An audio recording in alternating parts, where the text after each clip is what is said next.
Hello, welcome again. My name is Seung-hee Jeon. I'm co-president of Massachusetts Korea Peace Campaign, a grassroots organization affiliated with National Korea Peace Now campaign network, as well as a member of Mass Peace Action. I'm honored to moderate today's What Next for Peace in Korea webinar, sponsored by Mass Peace Action, Mass Korea Peace Campaign, and Korea Peace Now. Thank you everyone for making time and attending this timely, informative session. When we planned this event, initial signs of the Biden administration's policy on Korea was quite worrisome. While due to the harshest ever sanctions and pandemic, the humanitarian crisis in North Korea seemed getting more serious. Since then, the situation hasn't changed too much, but we have some developments, still pretty vague, but in the situation on the Korean Peninsula with the completion of Biden administration's review of its policy toward North Korea, and there will soon be possibly more developments with upcoming US-South Korea summit in DC on May 21st. With a US policy priority on deterring Chinese power, its emphasis on US-Japan-Korea military alliance, and its almost single-minded obsession with denuclearization of North Korea haven't much changed. And while North Korea is still one of the most heavily sanctioned countries in the world, and historically, it seems. So to assess this current situation more in depth and to be prepared for the upcoming summit, US-South Korea summit, and hopefully we can have some influence and say in our government's policy on Korean Peninsula better, we are happy to introduce today a wonderful array of speakers who are seasoned professionals and activists in this area. First, we have Mr. Tim Shurak, an expert on US-Korean relations and US intelligence and foreign policy, who has been a correspondent for the nation since 1983. His work has been featured in Salon, Foreign Policy in Focus, The Progressive, The New York Times, Interpress Service, and South Korea's Hankyoreh and Newstapa, and he's the author of Spies for Hire, The Secret World of Intelligence Outsourcing. His most recent article in The Nation is The Toxic Legacy of US Military in the Pacific. Our second speaker, Dr. Kee Park, is director of the Korea Health Policy Project at Harvard Medical School. He leads the medical collaboration between physicians of the US and DPRK and has visited North Korea on average of more than once per year for the past 15 years until this pandemic got in the way. Our third speaker, Ms. Katerina Parsons, is Legislative Associate for International Affairs at the Mennonite Central Committee, where she works on Latin America, North Korea, and US economic sanctions more broadly. Originally from Michigan, she lived in Tegucigalpa, Honduras for 4 years before moving to her current home in Washington, DC. Her recent article on US economic sanctions is titled, "Let Us Lay Down Our Economic Weapons." Each of our speakers will talk about 10 minutes and then we'll move on to Q&A. If you have any questions, please write them in the chat meanwhile, and let's hope that it will be a productive conversation. Thank you. Without further ado, Tim, could you please take? Unmute.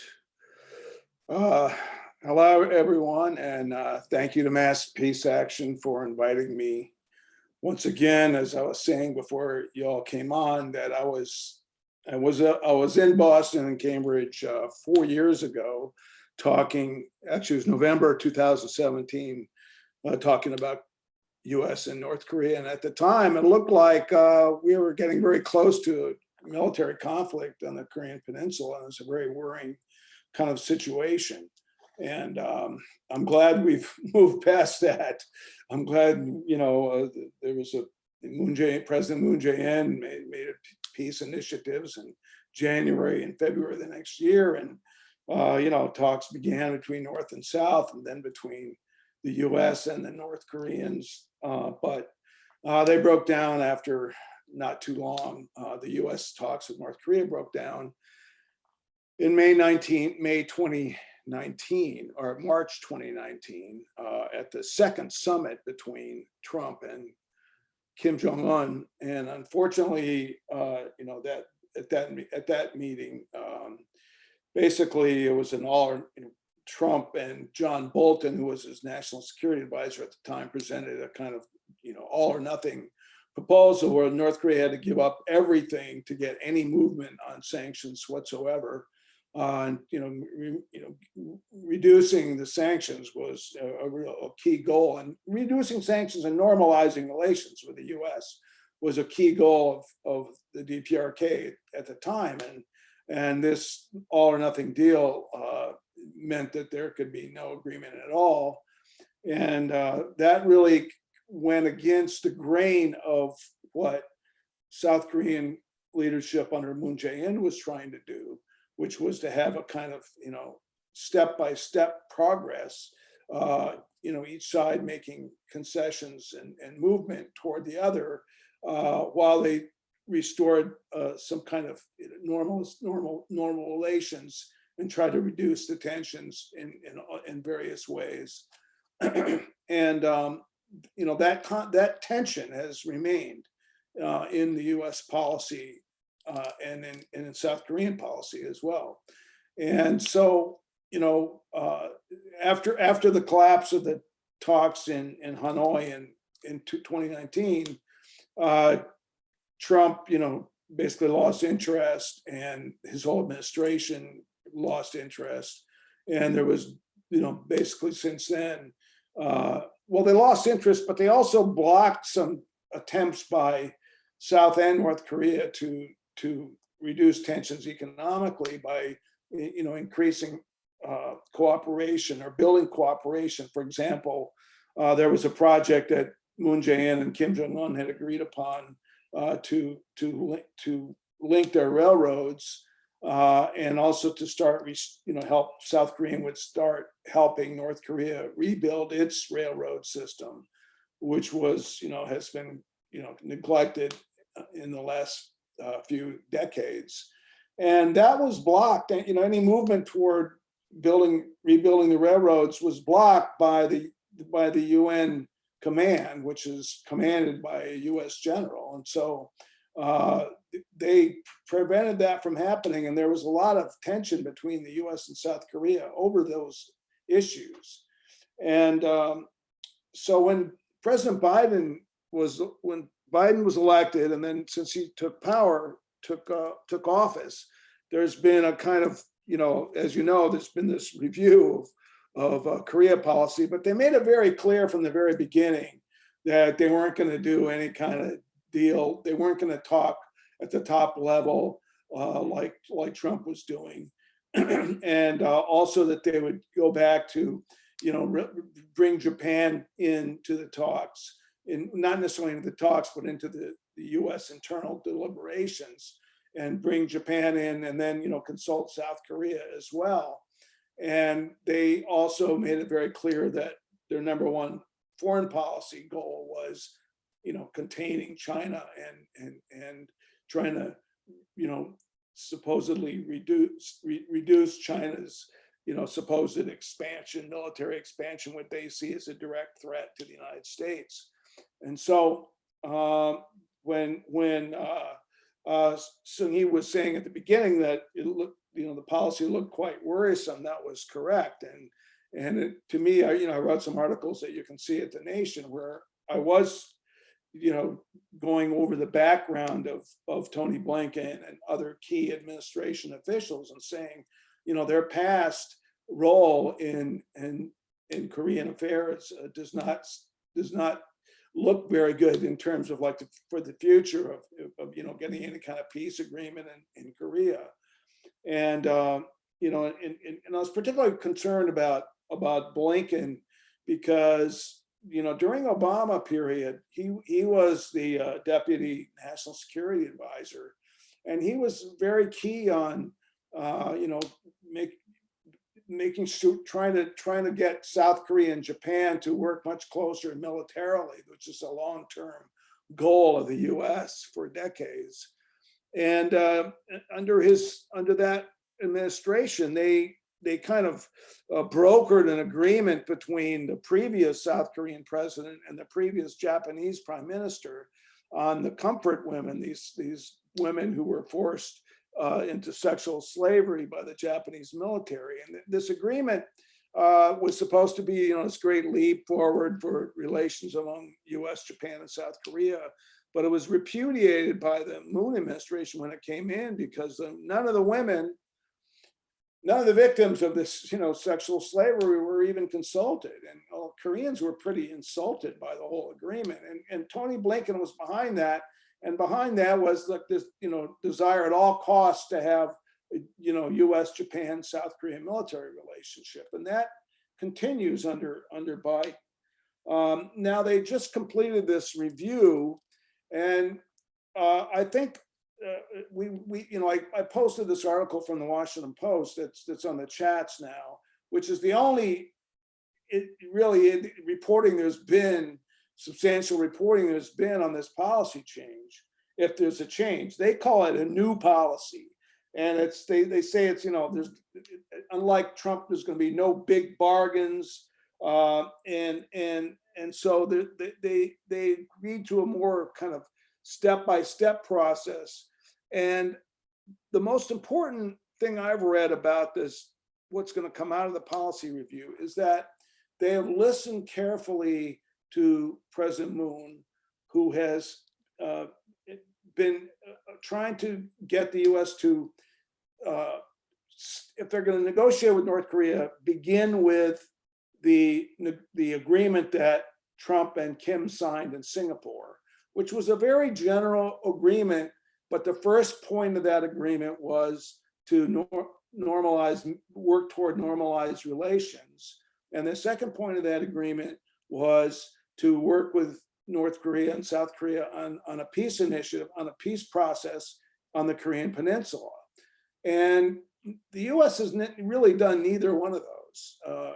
And I think, that's part of the disappointment on the part of both North and South Korea. And of course, the third and fourth points had to do with the denuclearization of the Korean Peninsula. And so as part of this review, what apparently has come out is that they do want to, if they get talks started with North Korea, they're going to start with this statement that they agreed to in Singapore as a beginning point for negotiations. And I think that is actually a positive development because, like any other country, North Korea likes to have continuity in its diplomacy with other countries. And this would certainly be it would show some continuity, but also it was a statement to President Moon that they agree that at least with his approach to have a more gradual approach and start building trust and start building some stronger relations. And so we seem pretty far away from that, but I think the intent is there to at least, get some negotiations started with North Korea and move on to then the broader peace issues of North and South Korea. But the Biden and Blinken have said nothing about trying to end the Korean War or have a peace agreement. And that's also something that's strongly felt by the South Korean side, that there needs to be an end to the war to bring about any kind of peace agreement and to bring about any kind of initiative to end the hostility. So, ending the war is very important for a lot of Koreans, and it's become a kind of a key issue, as you know, for the American peace movement. and it makes a lot of sense. But the way that the U.S. continues to talk about Korea is North Korea is a direct threat to the U.S. security, national security, and it's not a question of helping them make the peace. It's a question of reducing the North Korean threat. And so, the North Koreans, as Kee may talk about, see the U.S. policy as hostile, which it's seen for forever, basically. But they see that as a major barrier. This is continuous expressions from the U.S. toward North Korea of hostility. And finally, the last thing Blinken has said is that, it's that the ball's in the North Korean court. They said they reached out a few times to New York, and were North Korean diplomats in New York and apparently in Europe to try to get some dialogue going, and the North Koreans have rejected it. So it's all up to the North Koreans. And, it's kind of like the old attitude the US has of being the innocent bystander. Oh, we didn't do anything. It's all up to them. They're the ones who are hostile. And I think until Biden and Blinken really do some serious outreach and make some kind of offer privately to North Korea about how they might begin to talks, nothing much is going to happen. But at least they're starting, from the point of view of negotiations are important, and it's important to avoid war. And so, that's where we are, and I'll stop there. Thank you. Kee? Thank you, Seung-Hee. And I just want to take a moment to thank Cole and Echo from Mass Peace Action and the Korea Peace Now for organizing this webinar. I'm going to cover the global pandemic response and North Korea's response to the COVID, and see if I can tie this into the overall discussion. I think it's important to understand the minds of North Korean decision makers and how they decided to pursue the strategy I'll be describing, because I think it sheds a lot of light into the way they think, and it may have a role in the peace process. So I'm just going to start off with just a quick editorial.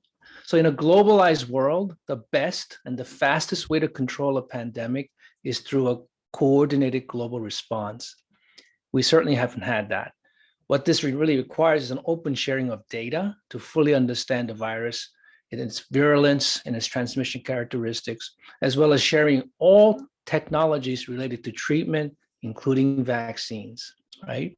What we have seen is really, how nationalistic countries have behaved as the pandemic unfolded, with devastating consequences. So instead of having this pandemic, come into control, we end up playing whack-a-mole, right? So what do we have right now? The biggest whack-a-mole that just popped up was in India. It's crazy what's happening. And, one of the key reasons for this surge in India is because of this new variants. And if the world had acted in unison, right, in developing and manufacturing a vaccine and then distributed them quickly to everybody at the same time, no one has ownership of this vaccine. We have the money, we have got the technical know-how, we will be in a much better place, or different place and better place today. So that's my little, global health editorial. Now, granted that the WHO and the COVAX facility, they are trying, but they're really a far cry from a truly global response. So absent a unified global strategy, countries have developed their own strategies, and North Korea's pandemic strategy appears unique in its prioritization, scope, and enforcement. And I'll get to that. So for North Korea, the protection of its people from coronavirus is a matter of national survival. Does that sound familiar? Absolutely. The protection of North Korean people from nuclear threat or any kind of attack from outside is a matter of national survival, and they're willing to do a lot to protect themselves, such as developing the nuclear weapons technology. They're willing to protect its people, even at a steep cost to its economy and increased suffering of the most vulnerable. The main objective of North Korea's strategy is to prevent the virus from ever getting into the country. So the government knows that maintaining a lockdown on its borders is the best way to prevent an outbreak. So North Korea took measures late January 2020 to stop flights, then a few days later, closed its borders completely. This was even before the Chinese locked down Wuhan. It quarantined all foreigners that were already inside the country for at least 4 weeks. This is people that had come in already. They were in the country, and it quarantined them. It suspended all meetings with international staff. It also stopped accepting any cargo by air. So humanitarian cargo in containers started backing up in thousands in Dandong and Sinuiju due to strict quarantine rules and disinfection protocols. The citizens are warned to avoid contact with anything coming from outside. People and objects from South Korea were met with drastic responses. For example, there was a South Korean person who apparently tried to defect by swimming to North Korea on the West Sea. He was shot and burned at sea rather than taken into custody. The other example I'll give you is that when the leaflets were sent over the DMZ in balloons last year, North Korea's response was to dramatically blow up the liaison office in DMZ. For them, the leaflets were seen more as a potent biological weapon rather than propaganda. Sumi Jun just wrote a really nice editorial on Hankyoreh about this, and I totally agree with her. Any perceived threat is really a slap in the face of millions of North Korean people who are making massive sacrifices in their lives with less food, medicine, mobility, and money. It's not hard for me to see why the North Koreans react so vehemently to perceived threats. So furthermore, when speaking about the pandemic, the leadership of North Korea has wept when addressing the people, its people, and has recently compared the suffering to the massive famine of 1990s. So for North Korea, the safety of its population from external threat, in this case a virus, is paramount, bar none. So how effective has the strategy been? I think they've been more successful than most people think. In addition to the border closures, the government has had strict public health measures in place, such as masking and hand washing. Also, mobility seems to be severely limited. I should also point out the flaw in the argument that we see a lot in the press, that if there are no cases of COVID inside country, why are they wearing masks and why are they asking for assistance for pandemic response? To me, it's perfectly sensible to maintain public health measures and prepare for a possible outbreak while maintaining a closed border, especially given their level of fear. We also need to understand the limited testing capacity inside North Korea. It's likely that they only had a handful of machines that can run the gold standard COVID test as far back as 2020. They had it. But since then, they've installed additional machines. But I would guess not more than a couple of dozen at the most. Certainly not enough for a nationwide testing program. So given the limited testing capacity, they're now only testing anyone with flu-like symptoms or anyone who had contact with potentially infected persons or sources. This would include people like who deal with cargo at the border sites. What this means is that an outbreak of COVID-19 could have occurred inside North Korea, but it was successfully managed with quarantine and they were never tested. So when North Korea says it does not have any confirmed cases of COVID-19 inside the country, I tend to believe them, having said that there might have been an outbreak that was controlled successfully just using quarantine measures. Now, I would also point out that a number of large gatherings have been publicized internationally, some without masks, and that indicate the country's confidence level in preventing the virus from entering its borders. So let me talk a little bit about what North Korea is doing about the vaccines. When the COVAX AMC was established last year, and I think this is a great effort to try to improve vaccine access equity, especially for poor countries. North Korea was one of the eligible countries, and they immediately submitted an application, which was due at the end of last year, December of 2020. And they submitted an application like a number of other countries. It was accepted. And then they were required to submit a national deployment and vaccination plan that was submitted also on time and vetted and approved by the WHO regional office in Delhi. And they were also notified that they will be receiving almost up to 2 million doses of AstraZeneca vaccine sometime in March. Now, as you know, that hasn't happened.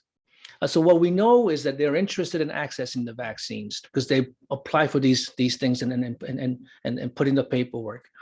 But because of the situation in India, the India government has actually stopped exporting its vaccines from Serum Institute of India, and it's now vaccinating their own people. There's some delays, and as you know, AstraZeneca vaccine now is associated with some side effects, and people are having reluctance in taking them. So, but what it does represent is an opportunity for an international team to be reintroduced as a condition for delivery of COVID AMC vaccines. This is a donor-driven program. The vaccines are provided free of charge, and it's through donations from rich countries. And like any other donor-driven programs, there's an expectation of transparency and accountability. It's expected to send in an international team to monitor and provide technical assistance for the vaccination for the COVAX AMC program. That is, I think, the best chance of getting an international team back in the country. As of today, all international staff have left the country. There are no UN staff, no humanitarian staff inside the country. So this will require some negotiations with North Koreans, specifically to address any kind of risk. I would label their strategy as zero risk strategy, not low risk, zero risk. And they would have to probably be assured that the people that they're letting in the country represents virtually no risk to the population of North Korea. And this would involve things like making sure that they're vaccinated, but not only are they vaccinated, but have a test to show that they have antibodies floating in their bloodstream. And then have multiple tests before and upon entry and during their stay inside North Korea with provision of the sufficient quantities of testing material and equipment. And only by then, I think you can start to argue or at least convince North Koreans that there's really no risk in introducing this team. And if that team is successful in going in and is able to operate without any kind of outbreaks being caused by them, then it's an entry point to discuss additional rotation of international staff. And I will finish by just saying that this is North Koreans have a motivation to accept this international team as a component of the COVAX AMC, but there are at least two other vaccines produced by the Chinese and one from the Russians that seem very effective. And the Chinese vaccine, the Sinopharm vaccine, was just approved this week by the WHO emergency use listing. So it's possible that North Koreans will actually just choose to use the Chinese or the Russian vaccine, bypass all the paperwork and the monitoring requirements, and vaccinate their population using these two vaccines. I'll stop here. Thank you. Thank you. Kate? Yeah, thank you so much for inviting me to share today. It's an honor to join these distinguished panelists, and it's wonderful that there's so much interest in this topic. So thanks everyone for joining today. I work with Mennonite Central Committee. It's a faith-based relief, development, and peace organization that's partnered and led projects for the past 100 years. We've been in North Korea for the past 25 years. And I'll mostly be sharing today about how US economic sanctions impact the operations of US humanitarian organizations who are doing work in North Korea, which is all the more relevant in this time of COVID-19, as Dr. Park touched on. But I do think it's worth just touching briefly on sanctions impact at a macro level, though much of that is not news to any of you here. Functionally, UN and US sanctions cut North Korea off from trade with the rest of the world. They ban imports and exports, and US sanctions particularly keep the country from interacting with the global financial system, which even further isolates the country. And the fundamental issue with these broad-based economic sanctions is that they're indiscriminate. So when you sanction fuel, for example, that doesn't just prevent people using vehicles who are elites or part of the military, but it impacts farmers who use fuel for their tractors, or school teachers who use fuel to heat their elementary school classrooms. broad-based economic sanctions drastically restrict the economy of a country, but they also impact the access of the entire country to these basic humanitarian related items. So they can reduce agricultural output because you can't get in those inputs like fertilizer or fuel, as I mentioned. They impact disaster preparedness, health infrastructure, looking at drug pipelines. And these are all things that disproportionately harm women, children, and vulnerable groups. And they're of course not the only reason that North Korea lacks these essential items, but they do exacerbate existing humanitarian situations and act as an obstacle to organizations like ours that are trying to meet these urgent humanitarian needs in the country. I have a few, sorry, I'm dodging the sun here in my window. Just share my screen with a few images. MCC has been in North Korea for the past 25 years. Really ever since the country first started opening up to international aid in the 1990s. And with a few exceptions, we've had staff coming in and out of the country to monitor our work multiple times per year since then. And this has helped us build trust and relationships, make sure that our projects are appropriate and effective. But there are so many regulatory hoops that we have to jump to just to meet these really basic needs. I was able to see our work firsthand at the end of 2019 when I joined the last delegation that was able to go into the country before the borders closed down due to COVID-19. We currently support 3 pediatric hospitals, which are sort of specialized hospitals where sick children are sent if they can't be treated at their local health center. And so we send canned meats that are really high in protein and multivitamins for children who are recovering from illnesses. We also send hygiene items and water filters. And I want to particularly focus on those filters. When I visited, 2 out of the 3 hospitals we went to didn't have running water. So you can imagine how difficult it is to treat a child who's vomiting or has diarrhea, and you don't have any reliable access to clean water to treat that child. So sanctions against North Korea are so sweeping that they ban anything except for food and medicine. But that means that these water filters are not exempted. And so in order to send them, we have to apply for special licenses. And I thought I'd actually walk you through our entire process from beginning to end, just to sort of illustrate how onerous that process is. Here's a picture of the storeroom that we saw when we went to monitor our aid. And there's a picture of me with our delegation in front of the hospital. Our organization will start with an in-country needs assessment to determine that, yes, okay, these filters are going to help reduce waterborne illnesses, prevent malnutrition. And in almost any other country where we work, we could go ahead and purchase and ship those items, monitor their delivery, and we would be done. But in North Korea, of course, that is only the beginning of a long and arduous journey. We have to apply for a license. And in order to do that, we need to start by knowing exactly how many items we want to send. What's the make, the model, the source. And we have to put that in our license. So if that shifts later, we need to apply for an amendment to the license, which adds additional time and logistical issues. We'll start out by applying for a license from OFAC in the Department of the Treasury. And this is one of the most difficult parts. It can take anywhere from around 3 months up to a year. Our last license took 8 months to be approved. But without knowing, am I going to be able to have permission to send in 3 months or a year? It's really difficult to respond to urgent needs. We also have to apply to the Department of Commerce to be allowed to ship this item. And then because our filters have a metal handle, as you can see in that picture, and metal is sanctioned by the United Nations, we also need to apply for an exemption from this UN committee. And if that wasn't enough, we are a binational US-Canadian organization. And so partly because Canada doesn't want to run afoul of US sanctions, we also need to seek permission from the Canadian Foreign Affairs Office. So, now after potentially a year, we have legal permission to ship this item, but we still need to coordinate shipping channels with providers who are willing to work with us. And that can be really challenging because many countries don't want to risk running afoul of US sanctions enforcement. So we then are going to ship the items, we coordinate our delivery with our North Korean counterparts. And then we actually want to go monitor them to ensure that these items arrived.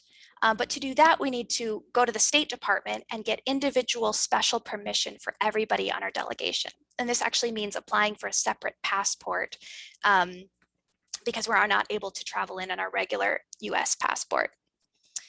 So we get our Chinese visas, our North Korean visas, and then actually have to coordinate the logistics of monitoring. And when we do go to monitor the delivery, we can't use any banking channels to transfer funds to pay for items like transportation and lodging when we're in the country.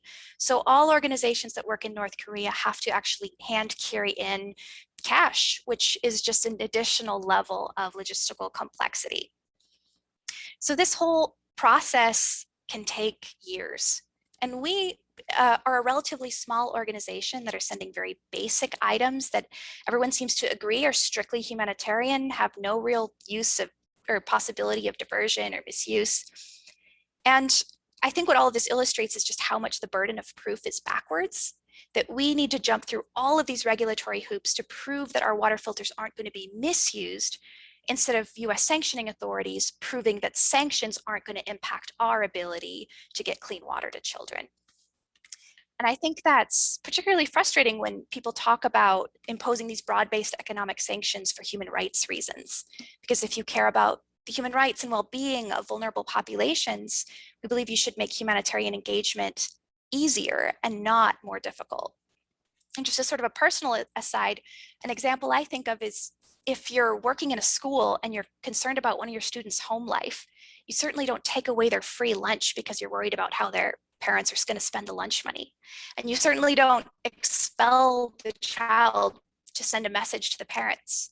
You want to make sure that you have as many open channels of communication and as many services as you can have to reach that child.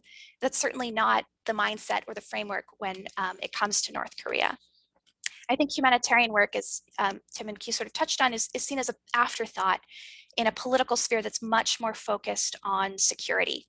And so we as a humanitarian organization get these conflicting messages where the administration tells us that they support our work, even while they're continuing to pass increasingly restrictive sanctions that just add additional complexities that we need to navigate. As Tim mentioned, the Biden administration recently completed a policy review on North Korea. I think we're overall pleased to hear that the administration has some openness to engagement, but are really waiting to see what this is going to look like, what this is going to mean for our humanitarian work, and whether some of our specific recommendations have been taken into account.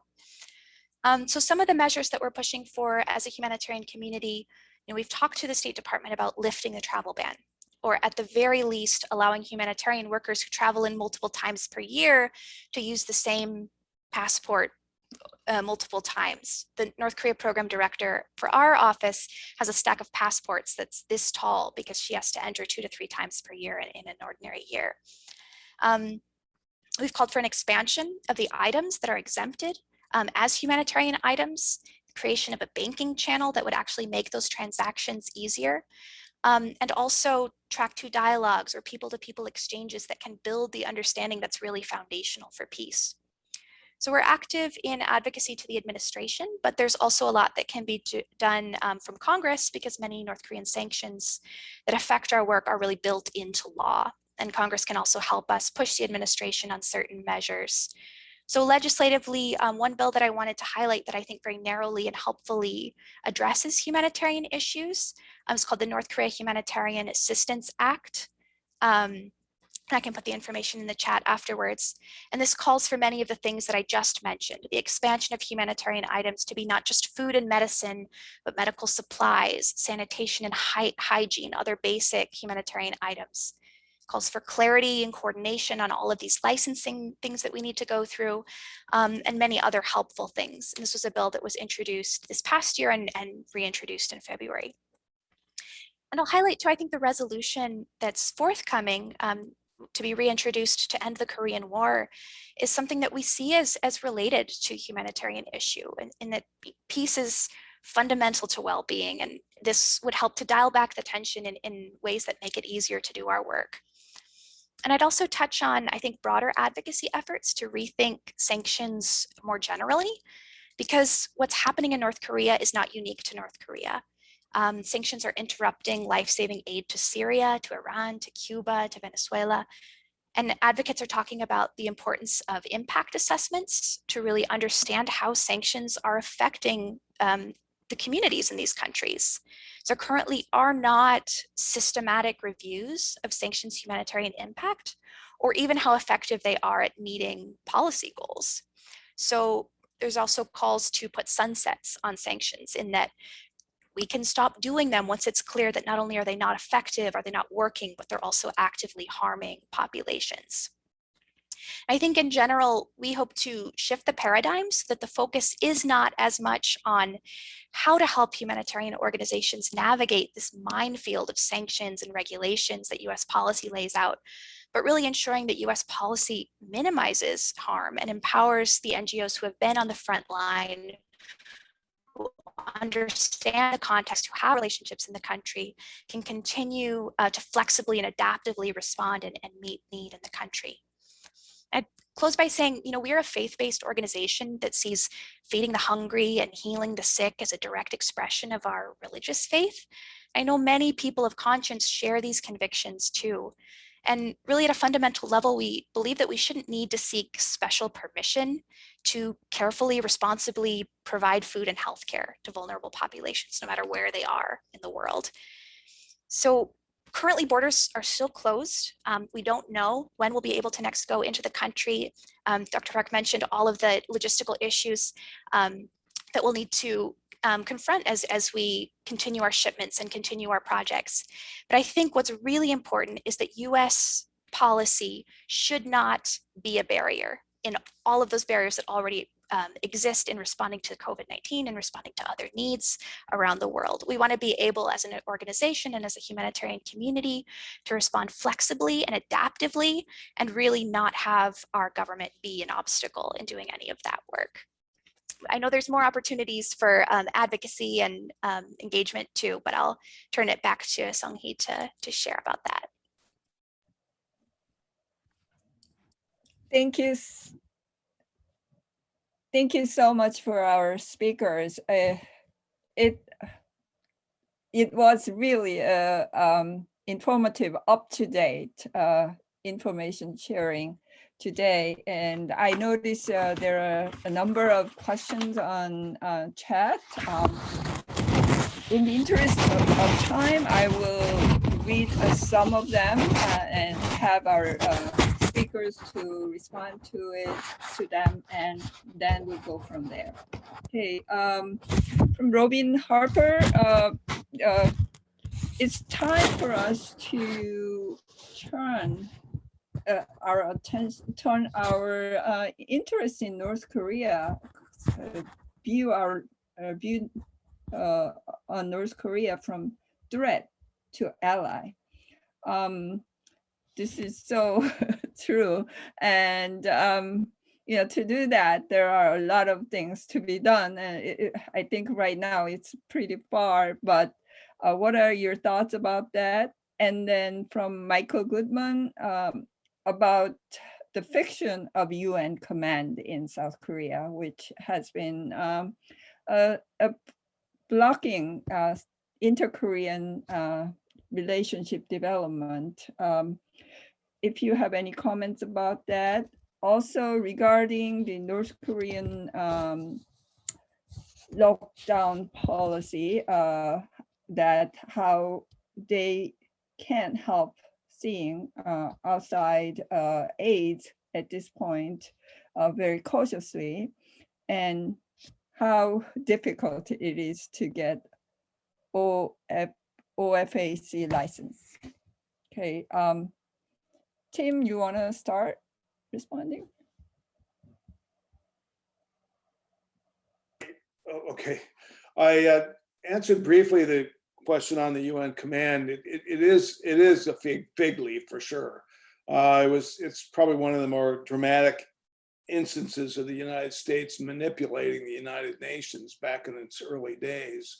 The Korean War, I date the Korean War from before 1950, but there was a pretty intense war within Korea before the US intervened with massive force after Kim Il-sung and his North Korean army crossed the border in June 1950. But at the time when the US had brought the Korea question to the UN a number of times.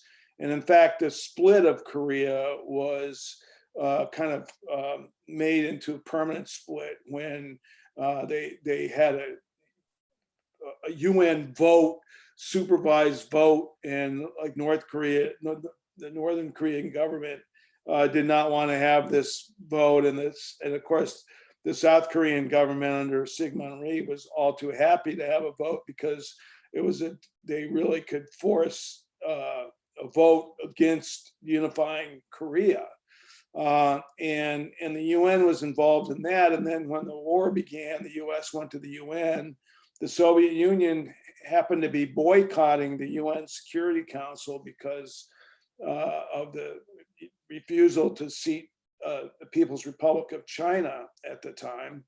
And so basically the US was able to control, get huge majorities to create this UN command. But the US general who's in charge of, not the US general in Korea is not only in charge of the US forces Korea, he is in charge of the Joint Command, US South Korean forces. And during times of war, the whole Korean military comes under the control of this US general. So as the US commander and also the UN commander, this general reports not to the UN, but he reports to the Joint Chiefs of Staff at the Pentagon. So it's, the Joint Chiefs of Staff reports to the Secretary of Defense, who reports, of course, to the president. So basically, it's a completely US controlled operation.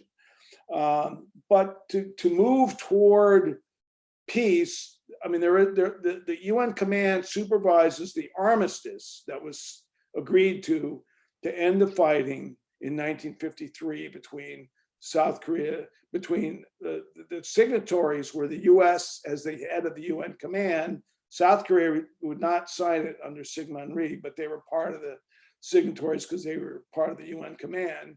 And then DPRK and China, they're the three signatories to the armistice. And so, and then the UN command is supposed to supervise that armistice. And so to get to a peace agreement, the UN command has to be involved in some way. As I've pointed out in the last, sometimes, like in the last, when South and North Korea were talking, deeply in 2018, 2019, the UN command actually helped broker agreements on the border at the DMZ to like close border posts, to have people remove military weapons that they were carrying. So, and there was the UN command on one side of the table, there was South Korean military on the one side, and there was North Korea on the other side. So, it can be used in a way that can move the process forward, but the whole command structure is really problematic. And as long as they can block anything, movement across the border, it's a real barrier to any kind of North-South reconciliation and peace. So, in part of a long-term agreement, it has to be done away with. And there's a lot of disinformation about what would happen in a peace agreement. A peace agreement, would end the hostilities and should do away with the UN command. But there's a lot of, when I say disinformation, a lot of American conservatives and neocons say that if there's a peace agreement, that means that, Kim Jong-un wants a peace agreement because that'll mean US forces automatically leave Korea. That's not really the case.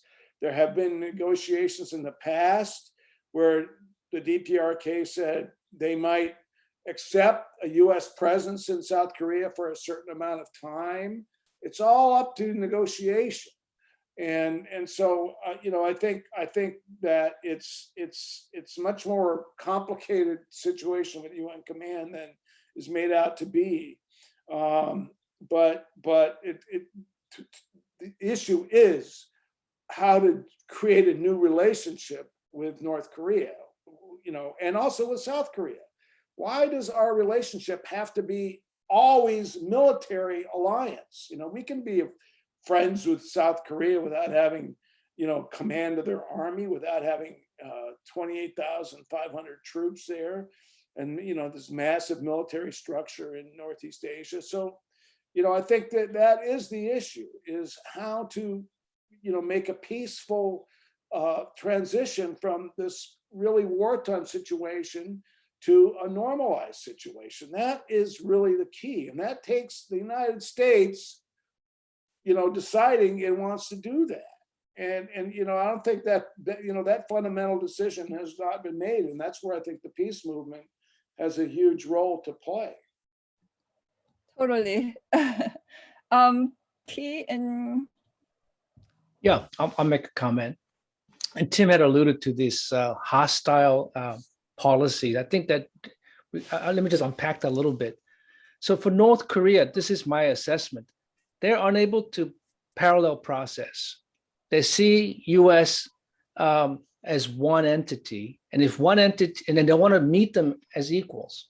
But on one hand, if they're coming at North Korea with clubs, and sanctions, of course, are one of their, from their point of view, part of their hostile policies.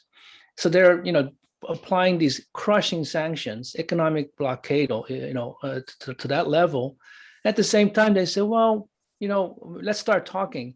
For them, it doesn't really, it doesn't jive. In fact, the North Koreans have said us exactly that, saying, they were, I think the Blinken tried to reach out to the North Koreans, a couple of months ago, and they just said, no, we're not talking to you until you sort of hold on some of your hostile policies. So that's one aspect. And by the way, I just want to say to Kate, that was one of the best presentations on the sanctions and then all the steps that they have to take in the presentation. Now, I will also point out that the international assistance to North Korea is about $25 million a year, total. That's $1 per person per year. That's crap, right? And all that paperwork they have to go through. Also, the sanctions and the absence of banking channel impacts the North Korea's ability to provide for its people. So medical equipment, drugs, supplies, when they try to get those, they have a sort of reverse aspect of that circle. They have to get hard currencies and then overseas, find companies to sell it to them, go through customs, and so there's huge barriers for the North Korean government to be able to provide for its people, medically and otherwise. And I think the last thing I want to say is, so Kate made a compelling argument how the sanctions really don't make any sense. The burden of proof, the reverse burden of proof. I love that. Now, I think the US has an opportunity, a political window, if you will, during the pandemic to reverse some of the sanctions. I think they can reverse at least some of the aspects of sanctions that are most problematic in allowing countries to respond to the current pandemic. This is not just North Korea, but Iran, Venezuela, other countries. They can make changes. These are not concessions. In the face of a global public health emergency, certain modifications are necessary, and they can do that, and they will get political cover by saying this is for pandemic response, because there's some resistance within the government and in the capital to any kind of rollback of sanctions. But I think they have an opportunity today. So that's all I have. thank you. We have only 2 minutes left. If you can stay on a little bit longer, like let's say 5 to 10 minutes, please do so. And Kate, before I wrap up. Yeah, I think I would just echo everything that Kee just said, how lifting sanctions and allowing us to do humanitarian aid is itself an end, in meeting these human needs, but it's also a means to an end in creating more opportunities for dialogue, for engagement, for connections. And I know there are also movements in the humanitarian community, particularly to call for a global temporary general license, saying, as long as the COVID-19 pandemic exists anywhere in the world, we should be able to ship medical devices, vaccines, sanitation items. And I think that's another thing that's really complementary to what's also needed in North Korea. Okay, thank you. Thank you so much. This has been such an informative webinar. Thank you all for participation. We will stay on for 5-10 minutes, but I want to, before everyone start to leave, I want to share with you some information. After more than 70 years of stalemate and dangerous war, it should be clear to all of us Americans that there is no other option than peace and engagement on the Korean Peninsula. And it is urgent for US to give up and reverse its ineffective and inhumane sanctions and maximum pressure approach against North Korea, and support and honor majority of Korean people's wish to live in peace. For these goals, we hope that you all add your power to our effort to end the Korean War, to lift the sanctions and travel bans, and to stop all belligerent military exercises. More specifically, as I posted on the chat, there's a worldwide signature gathering campaign called End the Korean War signature campaign. Please go to that link and add your signatures. Also share the link with widely with your friends and families. Besides the North Korean humanitarian aid bill, House Resolution 152, as I said before, is soon going to be reintroduced. Please keep your eyes and ears open for the announcement to be ready to jump into actions to support it. Last but not the least, for those of you who want to know about the situation more in depth, please go to the Korea Peace Now website. The link is also on chat, and be part of the movement promoting lasting peace on the Korean Peninsula. Thank you all, and please stay on, those of you who want more discussion. There have been some more discussions. Ed, did I see your hand raised? Ed Baker? No? Okay. There was a question about how general Korean population's mood about reunification on the Korean Peninsula, both South and North Korea. And I think some of you might be able to comment on it. On my end, I could tell you that the support for this President Moon Jae-in and Kim Jong-un's effort to engage each other and develop a relationship step by step was supported by the majority of people, both sides. Even South Korea, the approval rating was about 90% at that time. So that's the reality. Okay, could I get, so sorry. I lost all the questions. There have been so many more posted. Any last thoughts from our speakers? Anyone?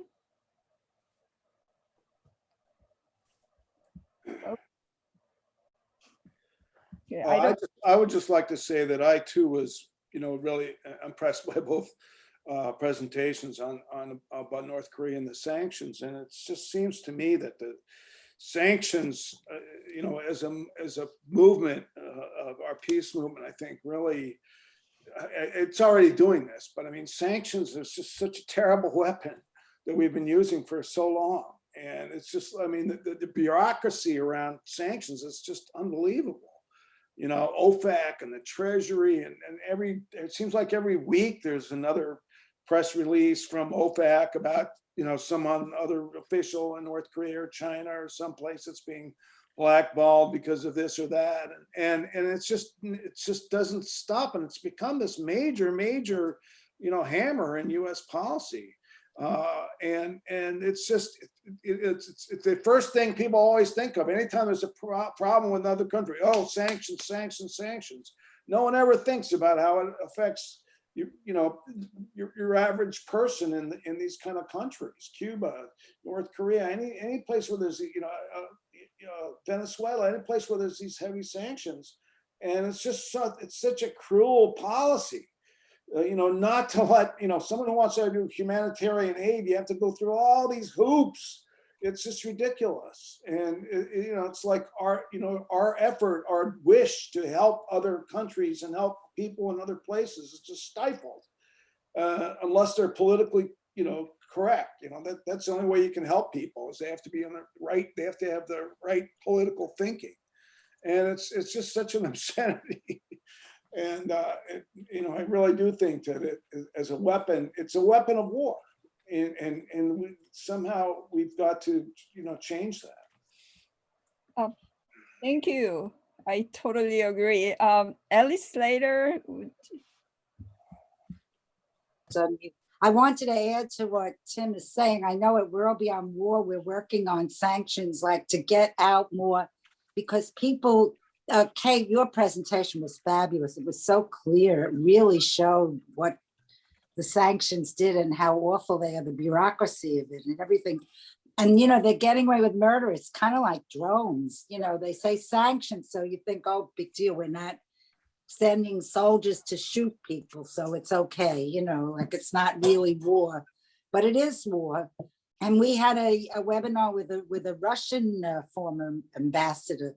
They hate that we're doing sanctions on Russia, on China. I mean, what is this? Like we're fighting with everybody. So this would be a good thing for the peace movement to get like a real it's like our anti-nuclear. We should have anti-sanctions and anti-drones, Here, here.